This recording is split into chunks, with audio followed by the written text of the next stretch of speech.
Love is Blind, y'all need to answer for your crimes. Answer for your crimes, because you mean to tell me y'all deprived me of seeing Vic's personality all season long? We couldn't get a little bit of this? You know how to do the electric slide? Y'all ain't right for that.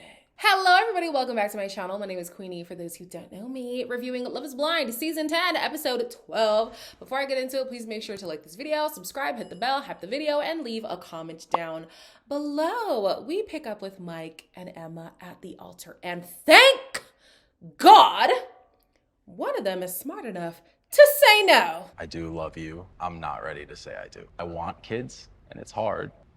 I'm sorry. It's bigger for Mike. I want you to know for sure that you want a family with me. Yeah. And I want to be with someone that's 100%. Mike says he had to say no because he wanted somebody who wanted kids wholeheartedly. He wasn't going to do the half-ass thing. If you weren't on board and in the same way that he was on board, then it's just not gonna work. Why couldn't we come to this conclusion from the pods? This was present from the pods. This was present from what, y'all's second date? But y'all took us on this long ass journey. For what? Answer for your crimes, Netflix. Answer for your crimes, Love is Blind. Answer for your crimes, Chris Colleen. Let this be a cautionary tale for everyone. A lot of these things should be intuitive. Because you mean to tell me from the pods, they were able to see that they had this big fundamental difference, but they thought, can't be that big of a deal. Let's pursue their relationship. And then you're going to break up over the same thing that was present the entire time. The same thing that was an issue the entire time. Guys, when somebody shows you who they are, please believe them.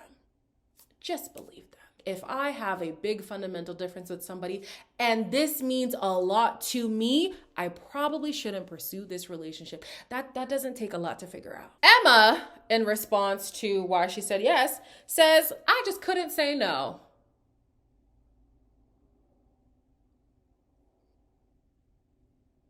Okay. Mike is asked if his answer would have changed if she had said at the altar that she does wholeheartedly want kids. And he's like, yeah, I probably would have. She likely would have been saying that to just save face. So you would have just... This couple is very alarming. I'm glad that things didn't work out. I hope they do not date afterwards. And I hope that they both seek therapy. Because in as much as it's easy to see that Emma just has some things to work out too, I think with Mike, he has this like idealistic view of things sometimes that's alarming to me. I said in the pods, in the same way that Emma was irritated by Chris, was that guy's name Chris? I think it was Chris. She also should be irritated by Mike because Mike just kept pushing his ideals onto her, knowing it wasn't working and kind of like guilt tripping her into sorting out her feelings. And to me, that wasn't fair. And he has to work that out. Like, why do you do that to people? If it doesn't work, it doesn't work. Move along. The next wedding is Jordan and Amber's wedding. Amber says that Emma actually got to meet Jordan beforehand and things went really well. Jordan says that it took some time for her to warm up to him, but then she was like pillow fighting with him and stuff. And obviously that's a good time. That is a really good time. So Amber says that the only fear she has when it comes to Jordan is that he might not be able to handle the pressure of being in an instant family, which is understandable. But she says that her decision is absolute, which likely is going to be a yes at this point, right? So she is 100% sure of the decision that she's going to say at the altar. With Jordan, he's like, yeah, I didn't really sleep well the night before. I've been thinking about a lot of things. This is a lot of pressure, understandably so, again. And he says that they spoke this morning about their living situation, which is interesting to me because I thought they already spoke about this, and he did seem like he was willing to move somewhere in the middle. But now he's like, yeah, I even said in the pods, I was very against leaving where I'm at. Like, I love going to my bars and the concerts and, you know, the city life, whatever he enjoys about where he's living at, he doesn't want to give up. And I'm thinking to myself, respectfully, like I understand you having this belief, right? But number one, if you're going to get married to somebody who also has their own home, these are things that you're going to have to consider. Whether or not she has a kid, you're going to have to likely consider relocating, whether it's to their place or somewhere in the middle. So for him to be hard line, I'm not leaving, that's interesting to me, right?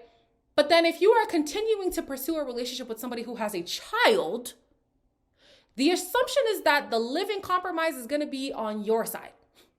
You're not going to uproot this child's life because you love to go to your bars and concerts. No. At the very least, you could find some middle ground, but it's likely that you're going to have to go where they're at. The assumption would be, I'm probably going to have to move. Anyways, I don't know. I was just stunned by the fact that he said that. I was like, okay.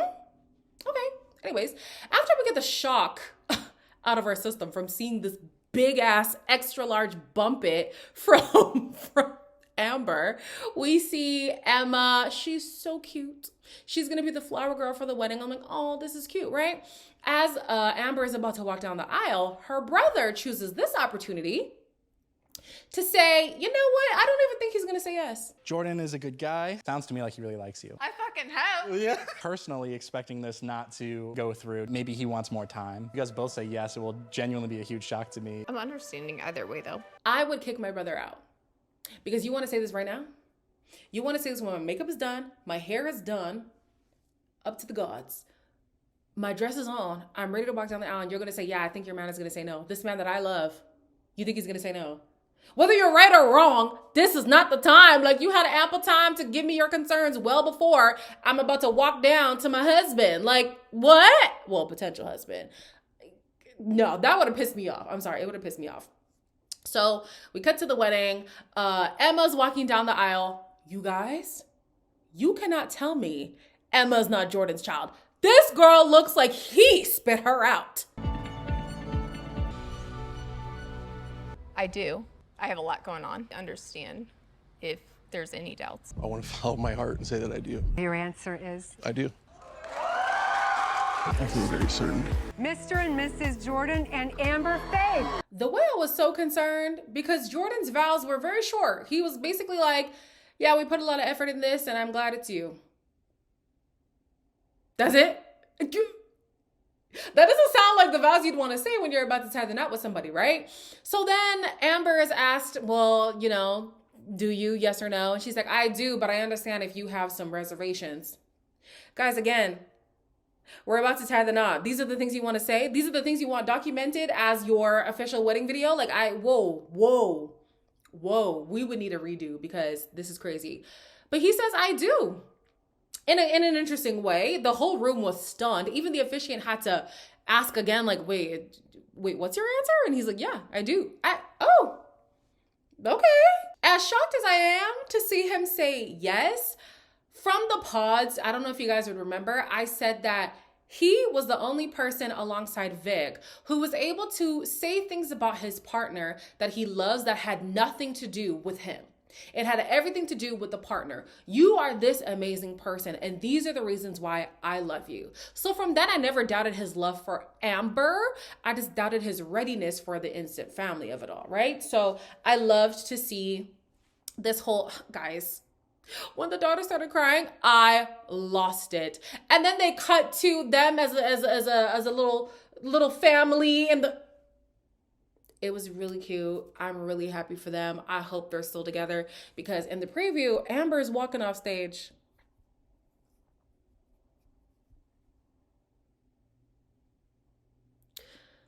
The next wedding was supposed to be Britney and DVO's wedding. However, we see them sitting on a couch talking about why they can't get married. I can't walk into a marriage with like self-doubt. I can't get married right now. Can I love you how you need to be loved? I just can't do it. I feel like we're still together. We're still engaged. Our story's not over. We will be in touch. DVO claims that everything is great between them. He just can't follow through with a marriage right now because you don't like her. Let's call a spade a spade. You don't like the girl. It's not that hard to see. Britney, on the other hand, she's like, this is not a breakup. We're still gonna be together. I know you're my husband. I'm 98, I think she said 98% sure that you are gonna be my husband. We're gonna get married and we're gonna have babies shortly after. Are you sure about that? I don't think that's what he wants to do, baby. This man says if this was a few years ago, he had no backbone to the point where he would have followed through with the wedding and found a way to get a quickie divorce.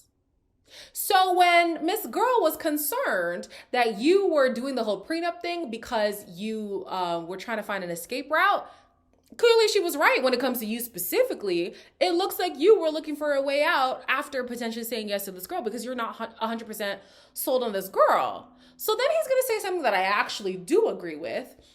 He says he was concerned at the fact that she already had a wedding dress. And he's like, at this point, it makes me feel like she was going to get married regardless. It didn't matter who I was. She was just going to get married. And that part is true.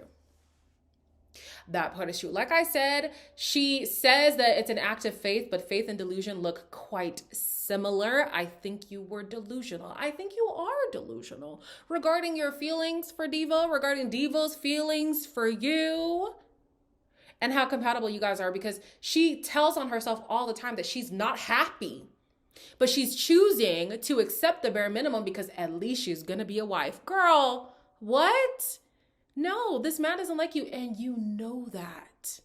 I get it, she wants to be married, but she has to take the rose-colored glasses off. Can you live in reality, Britney? It wasn't going to work. Whatever y'all had in the pods did not translate in real life, and it sucks. But it's better y'all separate. Watching Britney's desperation was very, very painful to witness, but it was even harder to watch knowing that Devo never had intentions to be with this girl. Once he saw her, it was a no. Once he saw her, it was a wrap for him. And to see her consistently pine after this man who's just not interested is really sad. Even now, she's speaking so hopefully. She's speaking hopefully. She's very hopeful in the way that she's speaking about their relationship. And he's like, yo, cut the cameras. Yo, hey, no. I hope that she has had some clarity and she's no longer as desperate. And the internet is talking about Devo, and they're saying that he gonna drop a bomb. I'm not gonna say what it is. They're saying that he's gonna drop a bomb at the reunion, and I hope that's the wake-up call that Britney needs, because yeah, it was never gonna be you. The next wedding is between Alex and Ashley, and we see Ashley get really emotional when she's reflecting on her journey with Alex because of his childhood and now the adult life that he's living. She feels for him because she comes from stability and he doesn't know what that looks like, what that feels like. And this to me was like, oh, so you stayed as long as you did because you have a savior complex. That must be the case. It either was you have a savior complex, or you went down on embarrassing this man at the altar. Because why are you getting so emotional at the life that this man lived? Like, it just feels like a part of her was like, I'm gonna be the person who can heal you. Like, I'll save you. Don't worry. As long as you tell me the truth, and even if you don't tell me the truth, but you eventually tell me, I'm gonna be your savior, right? She further emphasizes that point by saying there's been a lot of talk about me not being his type, but once he sees me in this dress and he sees how beautiful I am, I'm sure that's going to change. Why are you so determined to change this man? Why are you so determined to heal him, to fix him? That's not your job at all. So we cut to Alex. Alex says he's happy, he's excited for the day, whatever. We get to the altar. The officiant reminded me of Ramon from The Proposal. Not the way that they sound. I don't think that they sound similar, but the cadence of speech felt very Ramon-esque. And I was like, this is interesting. But anyways, both of them had very short vows, like incredibly short. And I'm like, it's one thing for the guy to have short vows, but for the girl to have short vows, something is amiss. Do you take Ashley to be your lawfully wedded wife? I know your answer. And it doesn't matter to me. I'm not choosing you either. There was no effort. There was no intimacy. Something always kind of felt off. Lying is a non-negotiable for me. I lead my life with integrity. I do feel like you have missed that mark. Y'all know who I am. I know who I am. You want to go see if she's okay? No. This man didn't get a lineup. He didn't get a lineup. He didn't fix his toupee. He didn't take the lint off his face. Like, he was never gonna say yes. Thank God. Because Ashley had me concerned. I thought for a fact this girl was gonna say yes. So not only did she not say yes, she cut him off so that she could get everything off her chest. She basically said, you are a dirty, stinking liar. You lack integrity. I never want to be with somebody who views me the way that you viewed me. You were never going to be, the husband for me. I'm not making excuses for liars anymore. I'm not going to accept mediocre love, blah, blah, blah, blah, blah. She's just going off. What was interesting to me was how not too many people on his side were stunned. The person who was stunned the most was his mother, probably because she's a liar too. But like, you didn't really see a lot of, oh, how dare she? Why would she say that? What? So I don't know. Maybe some people in Alex's life do think that he's shady too. But anyways, he says it was completely uncalled for to question his integrity because he is a man of integrity. He also says that he thinks that she was always looking for a way out, the way that she was questioning everything that he says. And he says that there are things in her past that are also questionable. And although I don't deny that, we're looking at you. Okay? You're the one who looks very shifty, very shady, and we called that from the beginning. Y'all knew my spirit never took to Alex, so something about him, you just can't trust. The last wedding is between Vic and Christine. Christine talks about how she always struggled with not feeling like she was good enough, and this experiment has shown her that she is good enough, and Vic emphasizes time and time again that she is good enough. She then goes into explaining all the reasons why she loves him, and like I said, from the pods, I noted this from the pod. I should have made a prediction from the pods. There were only 2 couples who were able to explain the reasons why they love their partner and not explain them as if they were a resource for them to use. It wasn't what you could do for me. It wasn't how you made me feel. This is who you are as a person. And that was Jordan and Amber, and that was Vic and Christine. And so the fact that she's doing it again here when they're about to get married, I'm just like, oh, I love this couple. Then Vic's mom and sister show up. This is the first time that Christine is getting to meet them, and just chef's kiss. Oh my God. You look so beautiful. I'm really trying not to cry. I'm really trying. Told me a lot about you. If one thing I know my brother, and he's happy.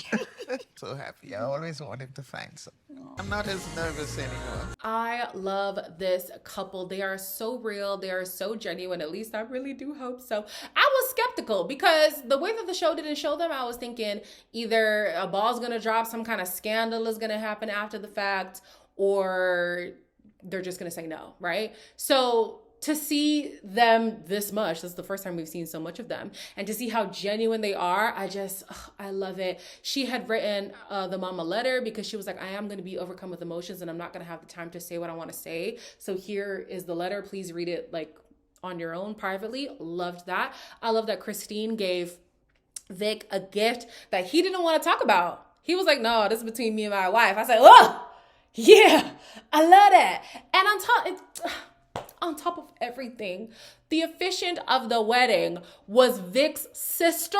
Come on, bro. If my family is involved in the wedding in any form or fashion, you're gonna have to say yes. You're gonna have to say yes. So fast forward to the vows at the altar. These 2 are the first to have nice, wholesome, lengthy-ish vows. I can't find my words. The moment we spoke in those pods, it felt so easy. You make it easy to be vulnerable. Fully let my guard down and be myself. I think something in me knew. It's been such a calm love and an easy love, and I feel honored I'm here with you. I do. You're my rib, and I do. What a beautiful thing. Yeah. Vic says he never had any cold feet about saying yes. Like, this was gonna be his wife. Even when he was referring to her, he kept saying like wife, Christine is my wife. And because I love them so much. And then when they walked out of the ceremony, the moms went and they hugged. I nearly lost it. I am so mad at Love is Blind for depriving us of this relationship. Don't get me wrong, we do love the drama, but like, balance, guys, balance. We came from 7 couples, 7 to 2 marriages. 7 couples to only 2 marriages. Don't get me wrong, the show isn't necessarily like, yes, people have to get married at the end of this. The show literally is just saying, is Love is Blind, yes or no? We know it's not. We know it is not. But you're trying to make it seem like the process really works, guys, so you're going to have to give us more success. You're going to have to do better vetting.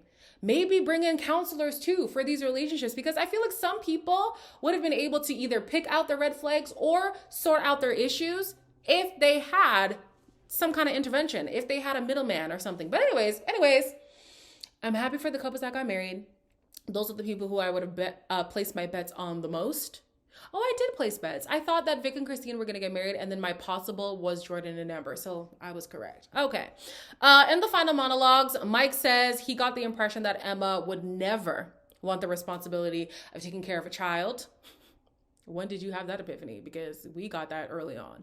Then we have Emma who says, I guess that this fundamental difference is something that people can't be blind about, especially Mike. No duh. Children aren't some kind of toy. Children aren't a pet.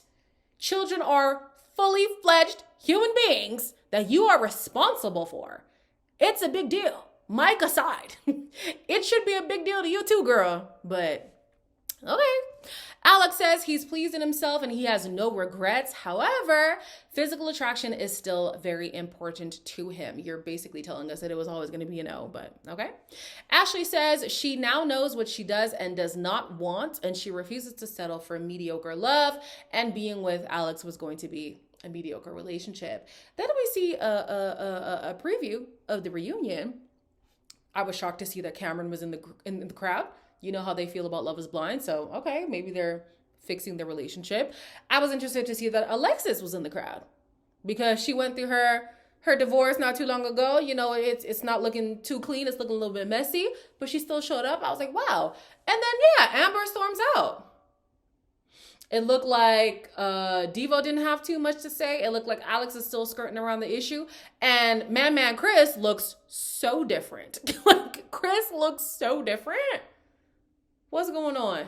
We'll have to see you next week, Wednesday. Anyways, as always, like, comment, share, and subscribe, and I'll see you in the next one.